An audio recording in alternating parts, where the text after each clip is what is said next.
defeats the purpose of pantsing people. Like, you kind of want everybody to win. Anyways, that's my story about J-Rock. I used to be like big into Lolita and big into, you know, stuff. Like I went nuts when I went to Japan and went to that all Lolita store, like the big 101 mall, and I was like, look at all the adorable things that will never fit me. And you know, and they say no photography, and I was like, Christy, because she was with me too. And we like punched holes in our shopping bags and put our camera lenses through there. We're like, I'm getting things out of my shopping bag. And they go up, and I'm like, oh, look at all these. Oh, I pick up a dress. And they're like, oh, and I was like, ah, you too.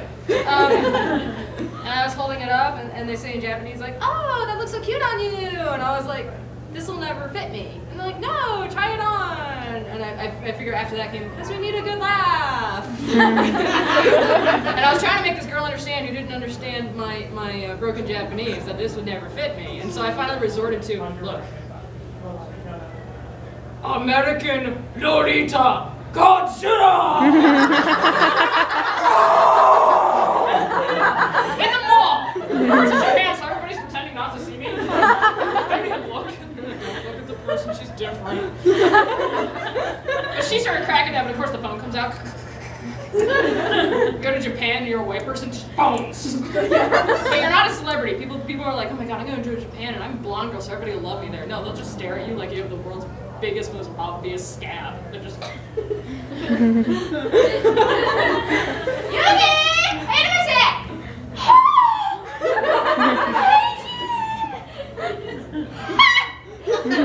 never wear bell bottoms in Japan. I was just like, they're boot cut. I'm like, shut up, Kogels. It's your fake tan. Just like little fried turkeys with cowboy hats on. I could beat up your boyfriends. But yeah, I went there and I went to the store that was like there was like a big Alice themed tea party that year among all the Lolita brands, and I got this cute little mirror and everything, and they're like, and I bought something and I'm like, oh, you know, my name's Alice, and they're like, Alice. I'm like, whoa, it's cool. I'm pretty sure other people are named that.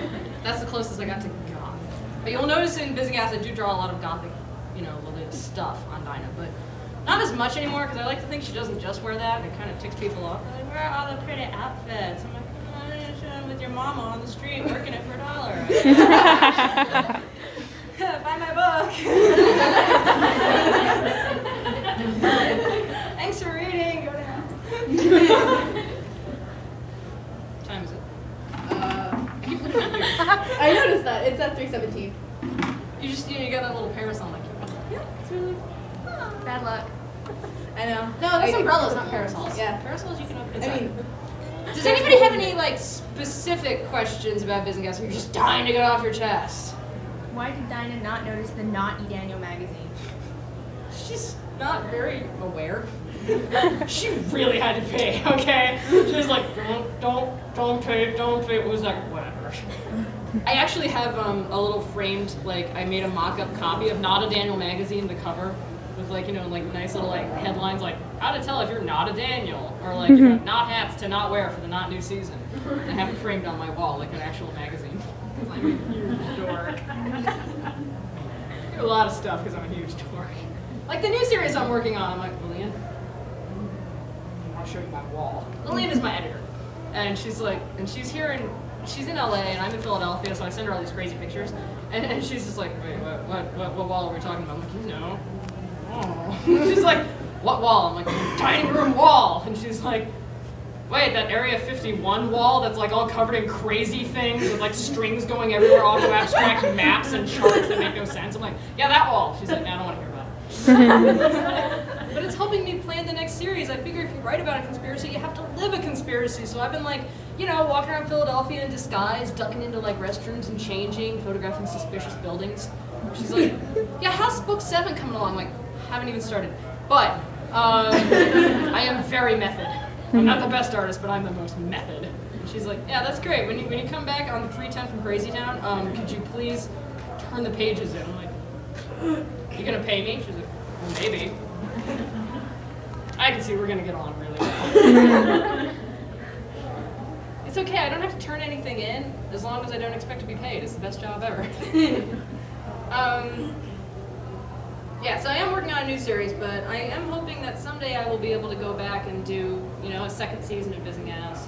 And actually, I brought my little one of many top secret books. It's so hot in here. God.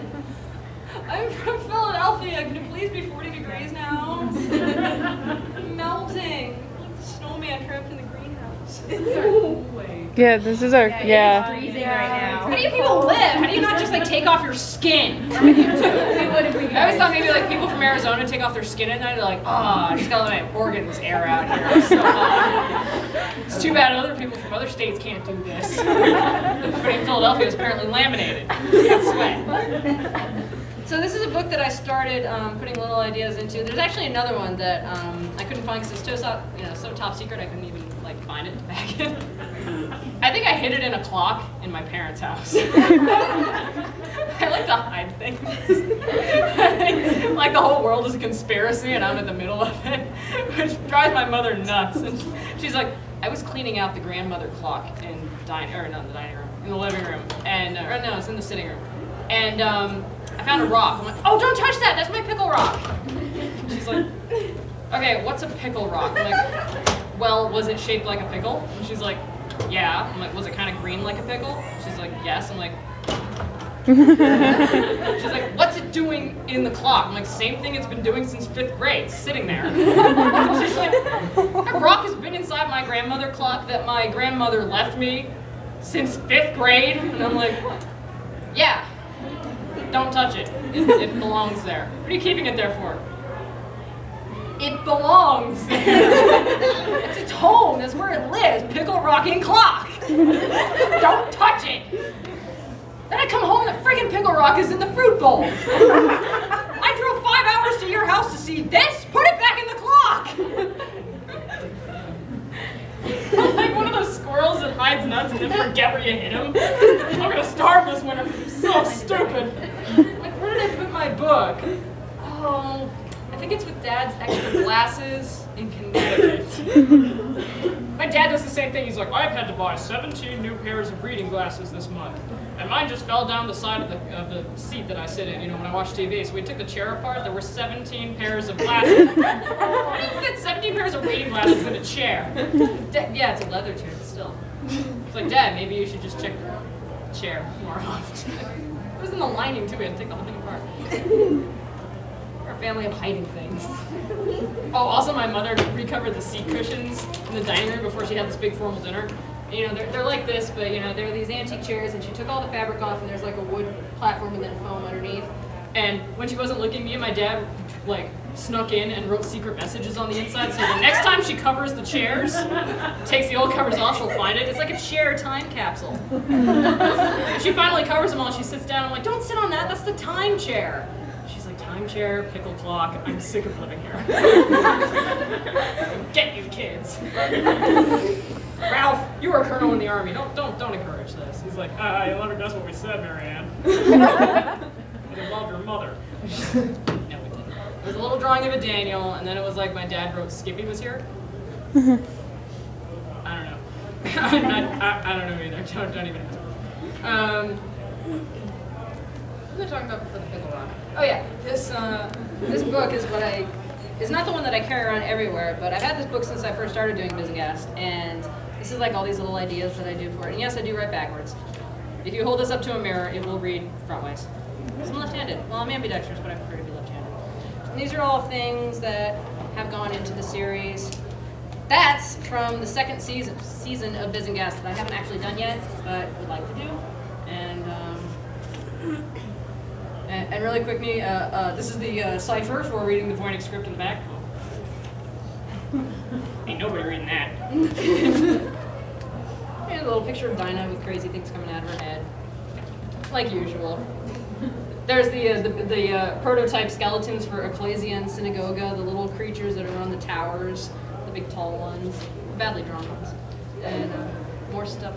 There's the original concept art for Finder and Keeper. It ended up being like a plant forest city. Originally it was like a stone kind of town where all the buildings were made out of words. I don't know, I was probably drunk. Where do you get your inspiration?